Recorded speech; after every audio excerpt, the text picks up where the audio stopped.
Good morning, everybody. Welcome back to another video. My name is Jan Kilstra and I'm a dairy farmer from Saskatchewan, Canada. It is my weekend of feeding, so we've just been feeding this morning. We've got one more load left to do, and that is for the milk cows.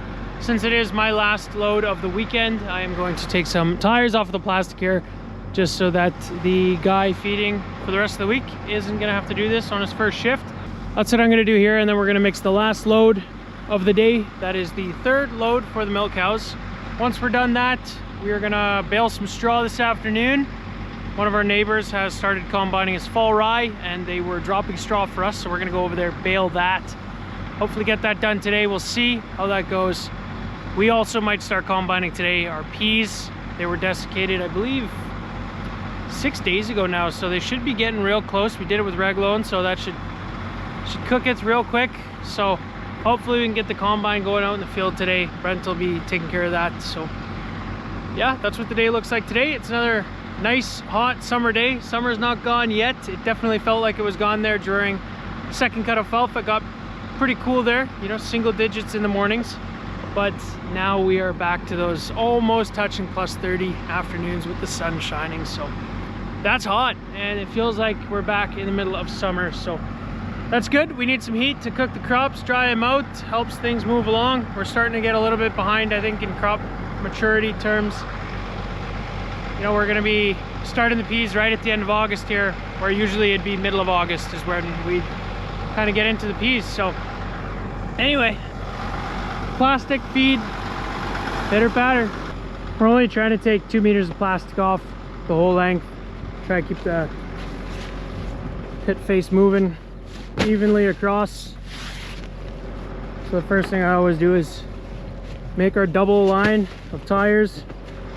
That's the north, straight north, west. Wind usually comes from there, so especially when our piles are open on this side, we want to make sure we got that double line of tires holding down the plastic. Otherwise the wind will come underneath it, pick it up, and oh man, she can make a mess. So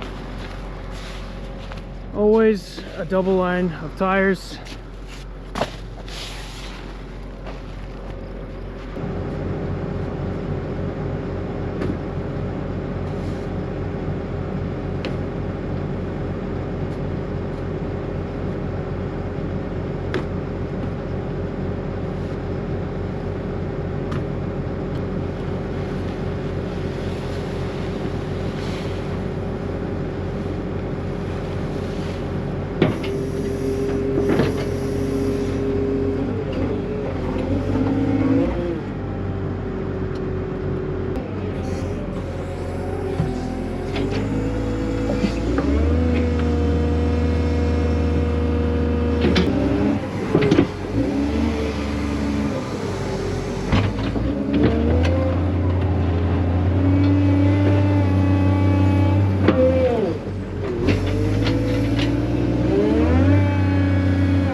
I've just finished up feeding, so we're gonna go bale straw, but I quickly want to check out the pea field that Brent has been trying to get going in. And this is it. It seems, if you look at it, kinda looks like you'd for sure be able to go, but there is still the odd bit of green, so these pods are still trying to dry out. If we open this up, there's still green peas in here. If you put too many of those in your bin, well, you know what's going to happen. So that's what we're kind of waiting on. On average though, I'm pretty sure the sample will be dry. It's been having issues getting fed through the combine, and because there is quite a bit of that green stuff still, it's been plugging up the combine apparently. So this is also a dry spot in the field. There's some low spots. A lot of guys will start these pea fields, they'll go pick the high spots, do those, and then they get into the low spots and kind of get away with it like that. But if there's so much green and you can't really go around it, then kind of makes it tough. He just leaves the draper head in the field when he leaves. He always does that at night too, Brent. He's quick at unhooking it, so makes going down the road a lot easier without that header in front of the combine. But yeah, anyway, I think we're getting close. We've made it out to the baler.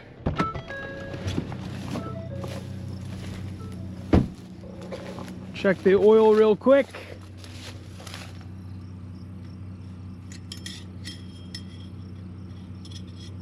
That is perfect.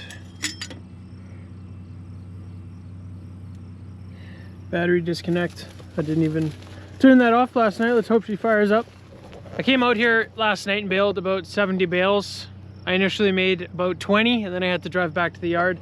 Had to tighten up one of our wheels on the pickup of the baler, but also I went and put this tin underneath because there's some pretty heavy swaths. This isn't the heaviest swath, but there's some stuff back here where it was just tractor's just plowing it ahead. That hitch back here grabs the swath and then it piles up underneath the tractor, and well, it makes a nightmare of baling. So that tin underneath there completely solves that issue, and now it's a dream. So another sweet upgrade we got this year is the fire extinguishers that we have mounted on the baler. So I don't know how much of them I showed last year, but I think 5 times a bearing started smoking last year, and we used what water bottles we had in the cab of the tractor to put those out. Myself and Miriam, it was happening too. So this year we decided to go ahead and upgrade to a actual fire extinguisher. So this is a reloadable one. You just fill it up with water and then you put the air compressor on, you fill it up like a tire, and away you go. So we don't need to feel bad about using it.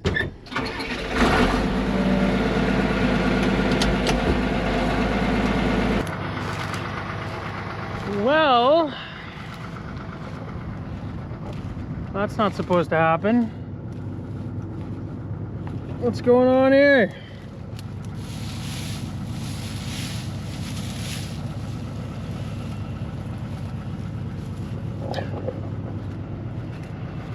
Oh boy. Oh boy. Yeah, I don't know. Got the bail out. Toss the safety on here again while I show you guys, but a couple of these belts bunched up, and that one of those rollers looks a little off. Maybe, I'm not totally sure. Well, what the heck is going on here? But doesn't look so ideal to me. So we'll bring it to the shop tomorrow.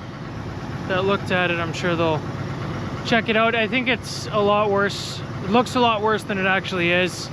These belts should be fine, and it's probably just one thing that came out of line. Straighten the belts out again and hopefully get her back going. I'm sure if someone knows what they're doing, it'll take them half hour, maybe a couple hours to get her going again. I'm super optimistic, but hopefully that's the case. We do of course have the case balers, so if we need to get that stuff baled before rain, we'll maybe hook that up. For now though, I'm just going to try and get this one fixed up, because that 2294, which we usually put in front of that case baler, is currently out of commission. So, well, a bit of a hurry up and do nothing type of day. Baling, didn't get that done.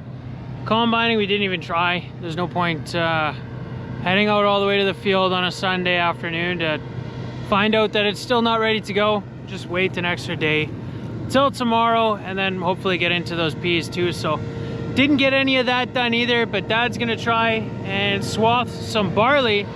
So this is, we got about 310 acres left or so standing here that we are gonna combine, and we gotta swath it. So Dad's gonna try swath it now. We brought it out here this afternoon and is gonna give it a whirl. This is the new to us field for this year. We're all really excited to see what the bushels per acre turns out to be.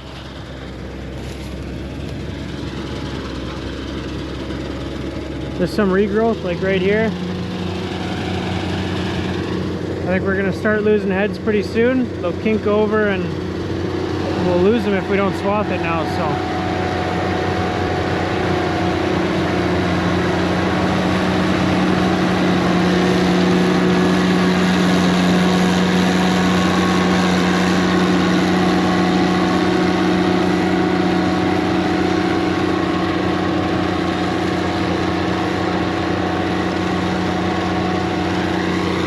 Bit of kochia in there.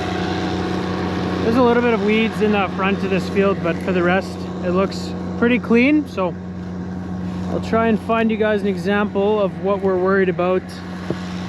Yeah, so right here you can see these heads are all still staying on the plant, but this head here, it's kinked all the way over. There's a couple here like that, this one too.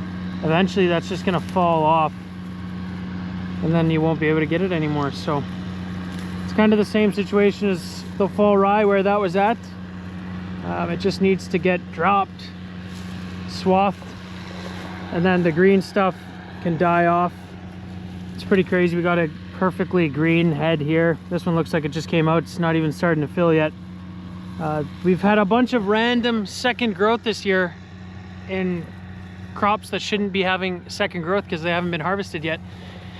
We think that's because there was so much drought in the beginning of the year, and then we got a bunch of rain, and then a bunch of plants started shooting new heads again. So that's why we're swathing this. It's not gonna mature perfectly at the same time. So swathing seems to be the way to go. We'll swath this, and then maybe a week, 10 days, we can come with the combine and get it in the bin. Back in the yard, we are gonna grab the New Holland wheel loader and put some bedding in our pack barn.